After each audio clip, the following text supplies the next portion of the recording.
What's up everyone, the Sly and Sonic fan here, and today we're talking about Resident Evil 0. You know, Resident Evil 0. The game that introduced Billy Cohen, all the leeches, the one that had a partner system, the game that's on the same disc as Resident Evil 1 Remake for the PS4? Yes, that one. Yeah, this game is not exactly a fan favorite of the Resident Evil fan base, and it kinda makes sense since this game is the biggest mixed bag I've ever played.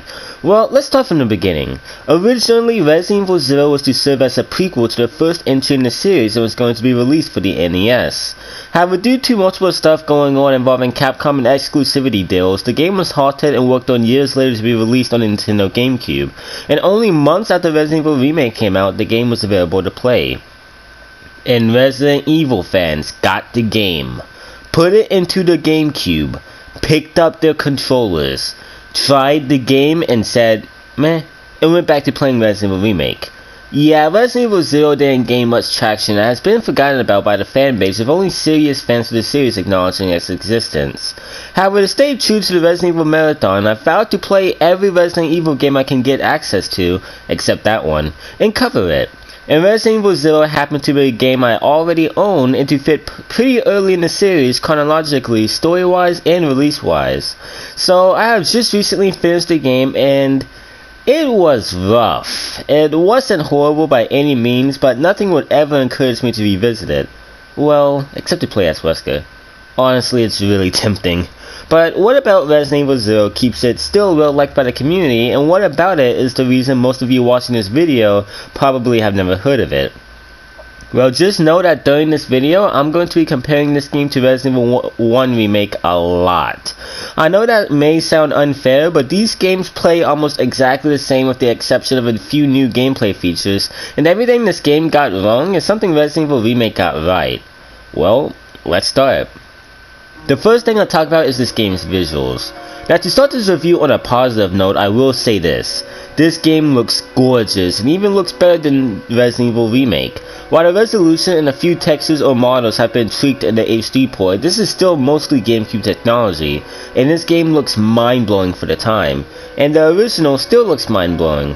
Most of that is because the 3D models have a great bit of care put into them, and the pre-rendered backgrounds make a return, and look just as smooth as ever. However, there is something about this game's visuals that stop the game from looking even greater, and that's the settings. The game starts you off in a train, and it's easily the best looking part of the game. The calming, inviting areas of the train filled with zombified passengers is typical Resident Evil magic, and the dark outside relentlessly pouring down rain has an unsafe feel to it. But then you go to an Umbrella training facility, which is trying to be as reminiscent as possible to the mansion in the Resident Evil Remake, and while on its own this section looks cool, it's way too familiar to a game that literally came out only months before this one, and it doesn't really stand out on its own in any way. Next are the laboratories, and even though it's obvious it's a laboratory, I didn't even realize initially. In Resident Evil Remake, you spend your entire playing time inside multiple buildings, occasionally in the outside area fighting off countless monstrosities, and you never get to see where these guys came from. That is until you venture into the laboratories, where you're now in the heart of Umbrella's sinister base of operations. The shock from going from seemingly normal locations to a high-tech laboratory where you fought off genetic mistakes gave off such a great sense of finality. In Resident Evil 0, what's supposed to feel like a cold, unfamiliar place just feels uneventful and boring. And as you would have guessed, this segment drags too. Then, the final area of the game takes place in a dull, boring oil facility that doesn't do much to utilize its setting to create some good looking or at the very least interesting environments. So while this game does look good graphically wise, it's still lacking in terms of visually interesting environments. But what about the gameplay? Well, that's another beast entirely. Control-wise, this game plays like a classic Resident Evil game. It features tank controls like its many predecessors, which makes combat way more difficult than it would normally be. However, this game was the first to introduce a partner system, where you can either switch over to another character, leave your partner idle, or allow them to assist you in combat. So you would assume having an extra pair of hands helping you slay some zombies would be beneficial, right?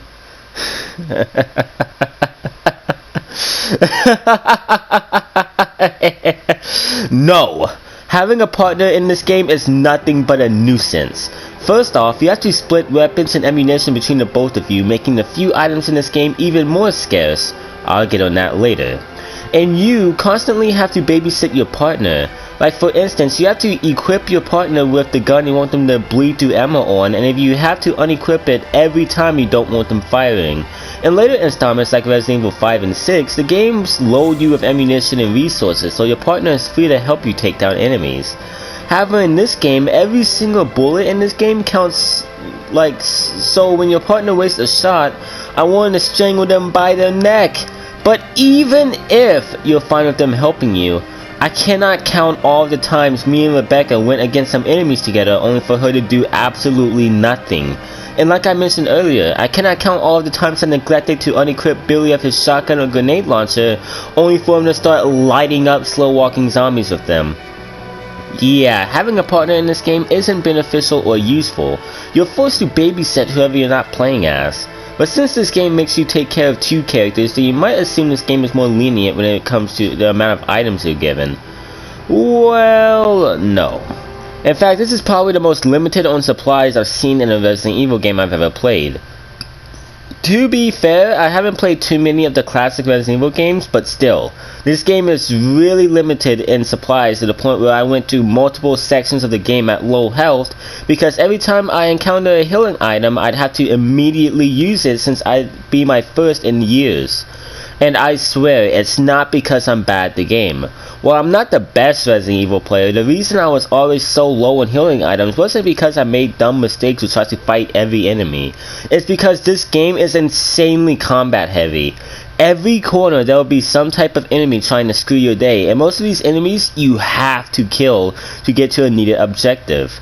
I would be fine with a more combat heavy Resident Evil game. Hell, I'm the only person in the world who likes Resident Evil 6, but this game also strictly limits you on supplies. So not only are enemies constantly in your face, some of which are unavoidable, but the game severely punishes you for using healing items or powerful weapon ammo.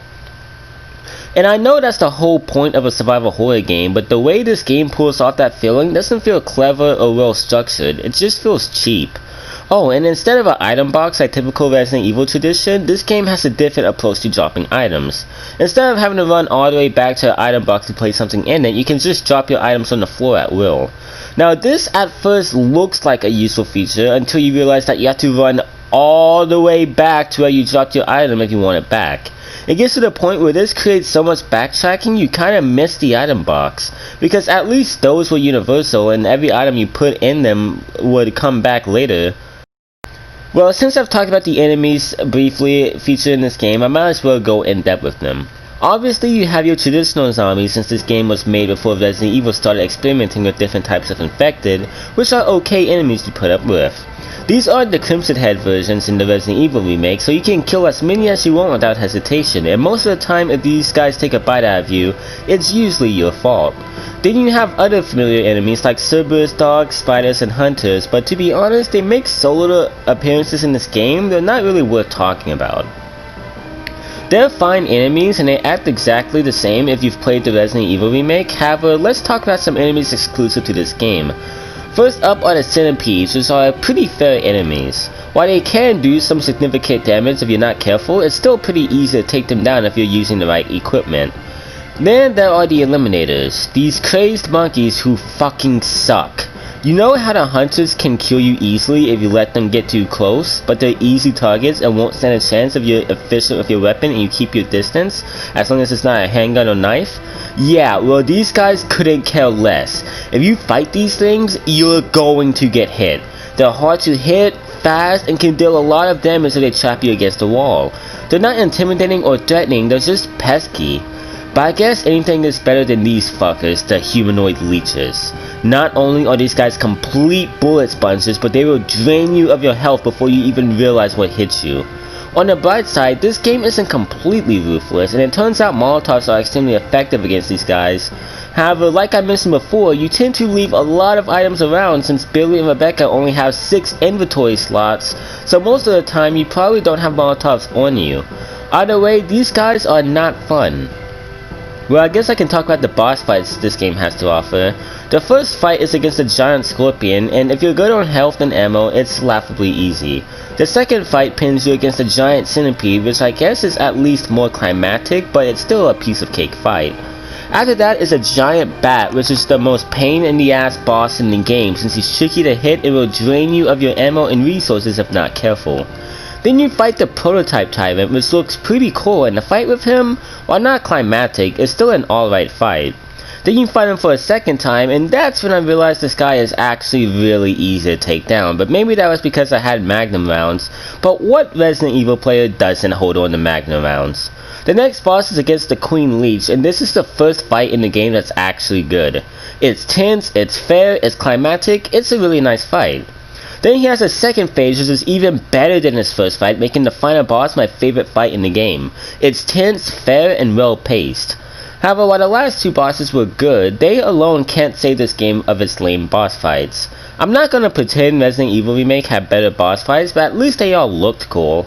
The first three bosses of this game are just giant animals. Well, animals and insects if you want to be technical.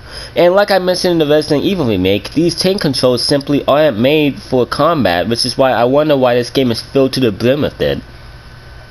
But I guess I'll briefly talk about a more chill aspect of the game, the puzzles. Now, with the exception of that animal puzzle that makes absolutely no sense, all of the puzzles in this game are pretty fair, and sometimes they cleverly utilize the partner dynamic. Yeah, the puzzles in this game are nice. Now let's talk about one of my favorite aspects of Resident Evil, the story. Hence the fact that this game is called Resident Evil 0, it turns out this game is a prequel to the first. You follow Rebecca Chambers, a Bravo team medic who was in the first game in Chris's run on the night before the events of the first game. I'm not gonna lie, it was super cool seeing everyone in Bravo team alive and well, and I'm gonna talk more about that later. Anyways, Bravo team discovers the body of two dead police officers who were transporting a fugitive by the name of Billy Cohen, and they believe he killed them. The team split up, and Rebecca investigates a train where she's attacked by undead residents. Or I guess you could say, evil residents. Or maybe Resident Evil. She runs into the fugitive Billy Cohen, who doesn't take Rebecca seriously and goes about things on her own. After that, she's warned by Enrico, her leader, who tells her our good friend Billy murdered 23 people. I gotta admit, this introduction does a good job at making you curious of Billy, because while he seems to be a cool guy, he's still apparently a murderer. Anyways, Rebecca is understandably not wanting to team up with Billy, but after he saves her from a leech monster, she's convinced they have to work together, especially once the train starts moving. Oh, and outside is a mysterious figure who's singing opera for some reason. After a bunch of puzzle solving, we see two Umbrella agents attempting to derail a train sent by our boys, Albert Wesker and William Birkin. I'm not gonna lie, seeing these two work together is awesome. The two Umbrella agents are attacked by man-eating leeches and are killed. Now it's up to Rebecca and Billy to hit the emergency brakes on the train before it's destroyed, with them sharing its fate. The two are able to derail it, but they're stranded in an Umbrella training facility where Wesker and Birkin watch in curiosity. Then they're confronted by a mysterious figure who then proceeds to sing opera that controls the leeches and moves them to form Dr. Marcus, an old researcher of Umbrella who Spencer apparently had assassinated. I'm not gonna lie, the amount of mysteries this game builds up at the beginning, especially surrounding this strange guy, is pretty cool. Too bad nothing interesting happens until much later, where Rebecca is attacked by Eliminator and Billy needs to save her. Meanwhile, Wesker and Birkin talk about the possible downfall of Umbrella before Birkin decides to destroy the entire facility to cover their tracks. Sadly, this is the last time we see Wesker and Birkin show screen time other than a brief flashback sequence, but at least their two offsprings become partners at some point. Anyways, Billy saves Rebecca, who asks him of his past, and he reveals that he was part of a militaristic squad who killed an innocent village, and it's a mystery as to if Billy actually killed those people or not. This will definitely be touched upon later or expanded on, and definitely won't be completely forgotten about. After that, really nothing happens until the area before the final area of the game, where this time Billy is attacked by Eliminator and is separated from Rebecca, who runs into her squad leader Enrico. Then in a pretty cool moment, Enrico insists that Rebecca follows him to a nearby mansion, but Rebecca refuses so she can find Billy, which really shows how much their initial relationship has grown. Enrico agrees and the two separate, not knowing this will be the last time they see each other. Then Rebecca runs into the prototype tyrant, which she's able to fend off, and she finds Billy. The two run into the prototype tyrant once again, but is killed by my Magnum. Wow, this is the only tyrant that was killed in a gunfight. No wonder it's the prototype. Anyways, the two find a strange figure who morphs into Dr. Marcus, and it's revealed that Marcus' physical appearance and memories were all mimicked and replicated by the Queen Leech, who tries to kill our two characters but ultimately fails. The training facility is blown to bits by Birkin, and Rebecca allows Billy to walk freely since he's now legally dead in a two-part ways. That was a story. This story sets up some really cool concepts, but man, was it all kind of wasted. Dr. Marcus, or technically the Queen Leech, could have been a cool villain, but all it was so lame. And the revelation that this strange guy was actually Dr. Marcus didn't have that much of an impact because we don't even know about this guy or Dr. Marcus. So the fact that he was someone else who we barely know anything about really does nothing. Now, I'm not gonna lie, it was cool seeing an entire Umbrella training facility and to get some insight into Umbrella, but it doesn't offer too much new info that really changes the story all that much. Character-wise, this game kinda fell too. While it was cool to see William and Wesker working together, both these two and the Queen Leech are written like Saturday morning cartoon villains. They have an evil laughs out of nowhere, but the biggest crime is the two playable characters, Rebecca and Billy. In Resident Evil 1, we saw an insecure, nervous, defenseless medic who watched close friends of hers either injured or die, so this game could have opened her up more and let us see more of her fears or struggles. So how is she in this game? She's a badass. No, she's a complete badass. She stands up to a stranger who supposedly killed 23 people. She fights her way through zombies and other horrific creatures by herself at points in the game, and she even took on a prototype tyrant by herself. So how in the world does she go from taking on a tyrant to not being able to handle a single hunter? And you know, it's kind of weird she was in a facility full of horrific monstrosities and information on Umbrella. You would think that if she came across another soldier in the same predicament as her, she would tell him all this incredibly useful information. And as for Billy, I don't know what to say about him. I played through the entire game with him as a playable character, and at the end, I still didn't know who he was as a person. And prequel-wise, this game doesn't do much either. Barely anything in this game sets up the events of the first. In fact, this game contradicts the first game more than it does connect to it. So, yeah, this story had potential, but it does nothing to develop or explore its two main protagonists. The new lore it introduces is rarely expanded on or explored, and really this game is barely a prequel. I thought Billy was somewhat likable, but honestly, I would have way rather had a game focusing on the entirety of Bravo Team. You know how in Red Dead Redemption 1 you kill your own old gang members and their deaths have no impact because you don't know them, but then when you play Red Dead Redemption 2 and you're a part of a family with them, it makes their deaths in the first game actually tragic since you got to know them as people in the prequel. That would have been such a cool idea as a prequel. In Resident Evil 1, you encounter all the Bravo Team members who are either dead or dead meat, but you don't feel sad since you don't know who they are.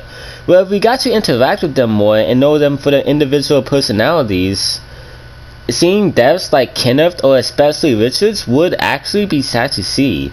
Overall, while this story is harmless and its inconsistencies can somewhat be ignored, it's still a waste of a prequel, regardless of its cool concepts. In conclusion, Resident Evil 0 is just a game that exists. It's not horrible, but it's sloppy, uneventful story, faulty partner system, terrible pacing, tedious unoriginal enemies, and heavy emphasis on combat as opposed to survival. Even though this game is obviously built for the latter, it kinda holds it down. However, its great graphics, cool concepts, smooth puzzles, and alright gameplay allow it barely not to be terrible. I don't know, from a technical standpoint, this game should have a 2 out of 5, but it's just too harmless to consider bad. But it is in no stretch of the imagination good, so I'm giving Resident Evil 0 a 3 out of 5. But what about you guys? Have you played Resident Evil 0? If so, what do you think of it? Be sure to comment your thoughts in the comments. With that said, I hope you guys have enjoyed this video. If you haven't, please like and subscribe, and as always, I will see you guys next time. Peace, everyone.